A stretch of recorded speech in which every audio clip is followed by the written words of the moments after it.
Solihah. Apa kabar hari ini? Semoga semuanya dalam keadaan sehat ya. Selalu bersemangat dan jangan lupa bahagia. Ya, hari ini di mata pelajaran Bahasa Indonesia kita akan belajar tentang cerita fiksi. Apa itu cerita fiksi? Nah, kalau minggu kemarin kita sudah belajar tentang tokoh utama dan ide pokok, hari ini kita belajar tentang cerita fiksi. Sebelumnya kita baca basmalah ya untuk mengawali belajar hari ini. Bismillahirrahmanirrahim. Iya, mind mapnya seperti ini nak peta pikirannya. Cerita fiksi nanti kita akan membahas tentang pengertian dan ciri-cirinya, kemudian jenis dan contoh cerita fiksi, kemudian macam tokohnya. Ini diambil dari unsur intrinsik ya. Ini lebih khususnya kalau unsur intrinsik kemarin di semester 1 ada 5. Ini khususkan untuk cerita fiksi ini adalah tokohnya saja ya. Oke, pengertian dari cerita fiksi adalah cerita rekaan atau hayalan pengarang, bukan cerita nyata. Kalau cerita nyata dinamakan cerita non-fiksi, tapi kalau cerita hayalan rekaan itu namanya cerita fiksi. Begitu ya, ciri-cirinya adalah bersifat imajinatif atau hayalan, bertujuan untuk menghibur pembaca, mengandung nilai moral atau nilai-nilai kehidupan di dalamnya. Begitu ya, pasti sudah banyak yang membaca tentang cerita fiksi ini. Oke, lanjut. Oke, jenisnya cerita fiksi itu ada 3. Yang pertama cerita rakyat, yang kedua cerpen atau cerita pendek, yang ketiga novel. Kalau nomor 2 dan 3 di semester 1 kemarin sudah kita bahas ya. Cerpen itu apa? Novel itu apa? Nah, hari ini kita cerita fiksi, tapi khususnya ke cerita rakyat.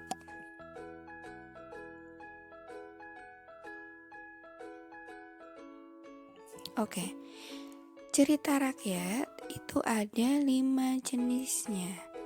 Sebenarnya banyak nak, cuma ini lebih ambil yang ini aja, 5 saja. Sebenarnya banyak di jenisnya, biar lebih khusus saja.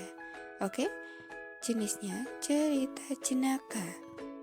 Cerita jenaka itu bagian dari cerita rakyat yang berunsur jenaka atau lucu yang dapat membangkitkan tawa.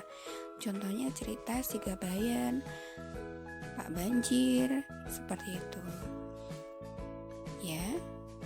Yang kedua mite atau mitos. Jenis cerita yang berlatar belakang sejarah.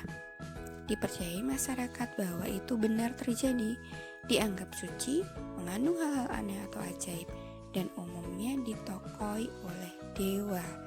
Contohnya Nyi Roro Kidul, Dewi Sri, Raden Ayu Tanjung Sekar.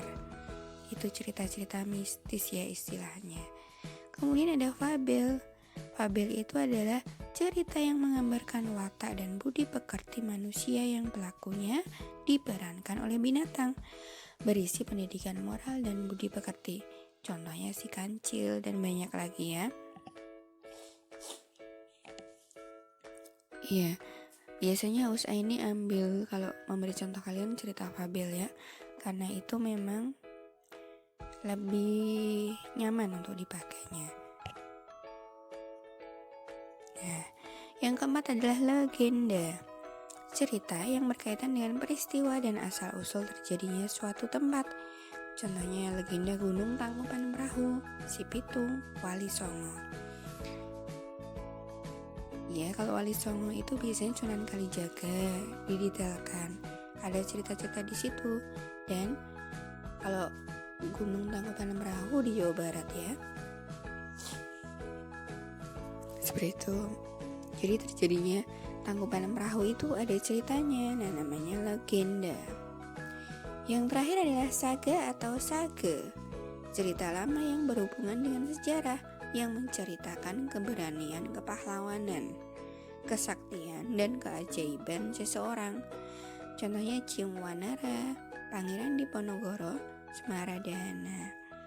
Seperti itu ya. Jadi saga itu cerita tentang kepahlawanan.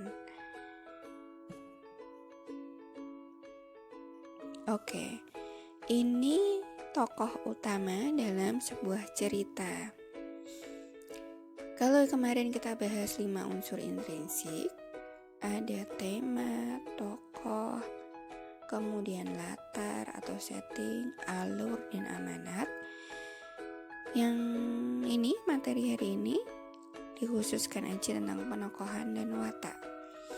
Jadi, dalam sebuah cerita tentu tokoh utama itu adalah pelaku utama dalam sebuah cerita. Nah, di tokoh utama ada 2, tokoh dengan karakter protagonis dan tokoh dengan karakter antagonis.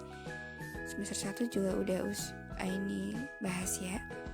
Jadi tokoh karakter protagonis itu tokoh yang mempunyai karakter atau sifat baik. Kalau antagonis, tokoh yang mempunyai karakter atau sifat yang jahat. Jadi sebuah cerita dibangun dengan tokohnya, ya, dengan wataknya.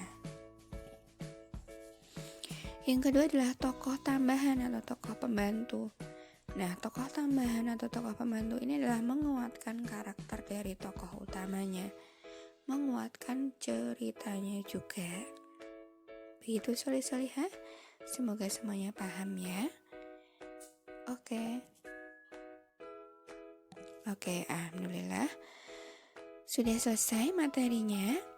Semoga semuanya paham ya. Jangan lupa dikerjakan LK-nya.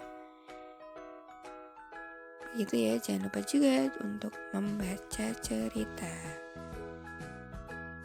Begitu dari usaha ini, semoga bermanfaat. Assalamualaikum warahmatullahi wabarakatuh.